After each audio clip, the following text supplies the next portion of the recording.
इन पक्षियों की आवाजें सुनकर आप या तो हंसेंगे या डर के मारे भाग जाएंगे। पीहा, इसकी आवाज को स्लो मोशन में करने पर ऐसा लगेगा जैसे कोई एम्बुलेंस या पुलिस की गाड़ी की आवाज हो।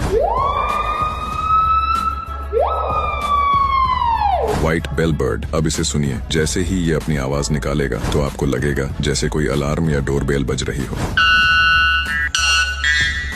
लाफिंग कुकाबुरा, जब ये अपनी आवाज निकालता है तो ऐसा लगता है कि जैसे जंगल में कोई चुड़ैल जोर जोर से हंस रही हो।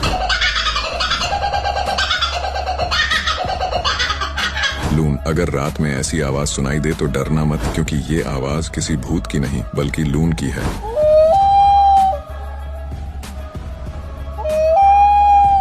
कीवी, इस छोटे से पक्षी की आवाज सुनकर तो शायद आप डर जाएं।